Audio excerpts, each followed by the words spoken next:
தென்காசி பக்கத்துல பள்ளி வளாகத்துல கார் புகுந்து மோதினதுல 4 வயது யூகேஜி மாணவி உயிரிழந்த சம்பவம் பெரும் சோகத்தை ஏற்படுத்தியிருந்துச்சு.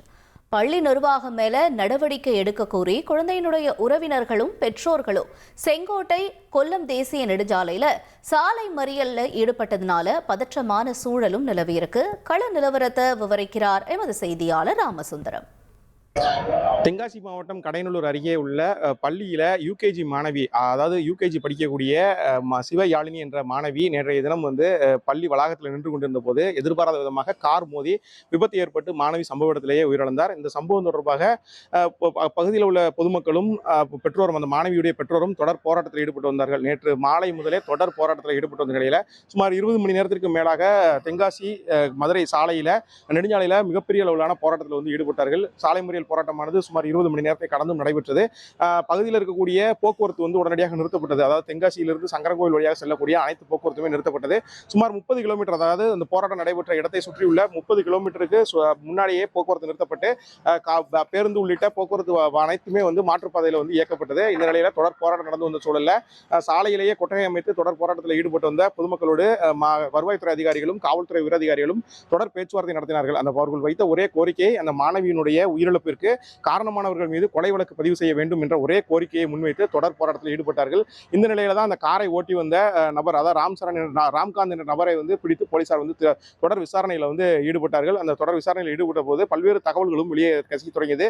அந்த நபர் காரை இயக்கிய நபர் மது போதையில் இருந்ததாகவும் உடன் ஒரு நபரோடு அந்த காரை இயக்கியதும் கண்டறியப்பட்டது. இதனைத் தொடர்ந்து இந்த வழக்கை கொலை வழக்காக பதிவு செய்து இருவரையும், அதாவது காரில் இருந்த நபர் மற்றும் செந்தில் என்ற காரில் இருந்த நபர் மற்றும் அந்த காரை இயக்கிய ராம் ஆகிய 2 பேருமே போலீசார் கைது செய்தார்கள். புளியங்குடி போலீசார் கைது செய்து அந்த கொலை வழக்காக அதை மாற்றி தொடர் விசாரணை ஈடுபடுத்த நடவடிக்கைகள் மேற்கொள்ளப்பட்டது. இந்த நிலையில அந்த கொலை வழக்காக பதிவு செய்யப்பட்ட தகவலை போராட்டத்தில் ஈடுபட்ட பெற்றோரிடம் தகவல் தெரிவிக்கப்பட்ட நிலையில போராட்டம் தற்காலிகமாக கைவிடப்பட்டது. அந்த உயிரிழந்த குழந்தையின் உடலை வாங்குவதற்கான நடவடிக்கைகளில் ஈடுபடுவதற்கான பேச்சுவார்த்தை நடைபெற்று தற்போது அந்த உடலை வாங்குவதற்கான அந்த ஒப்புதலும் கொடுக்கப்பட்டிருக்கிறது. இந்த நிலையில நெல்லை அரசு மருத்துவக் கல்லூரி மருத்துவமனையில உயிரிழந்த அந்த சிறுமியின் உடல் வைக்கப்பட்டிருக்கிறது. தற்போது காவல்துறை அதிகாரிகள் முன்னிலையில உடற்கூறாய்வு நடத்துவதற்கான ஏற்பாடுகள் செய்யப்பட்டிருக்கிறது. மாவட்ட காவல் கண்காணிப்பாளர், மாவட்ட ஆட்சியர் உள்ளிட்டோர் அந்த பொதுமக்களோடு பேச்சுவார்த்தை நடத்தி இந்த பிரச்சனையை சுமூகமாக முடித்திருக்கிறார்கள். அந்த இருவரும், அதாவது வழக்கில் கைது செய்யப்பட்ட இருவர் மீதும் கொலை வழக்கு பதிவு செய்யப்பட்டு அவர்களுக்கான அந்த நடவடிக்கைகள் நீதிமன்றத்தில் உட்படுத்துவதற்கான நடவடிக்கைகள் மேற்கொள்ளப்பட்டிருக்கிறது. இந்த நிலையில தான் நெல்லை அரசு மருத்துவக் கல்லூரி மருத்துவமனையில் அந்த சிறுமியின் உடலுக்கு உடற்கூறாய்வு செய்வதற்கான அந்த நடவடிக்கைகளும் எடுக்கப்பட்டு வருகிறது.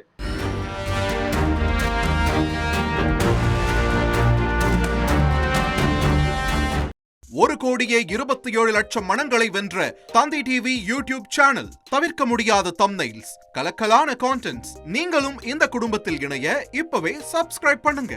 அசுரபலம் கொண்ட எங்கள் டிஜிட்டல் கரங்களில் உங்கள் விளம்பரங்களை சேர்க்க வாட்ஸ்அப் பண்ணுங்க. 8939888838. Email advtthanditv@dttv.in.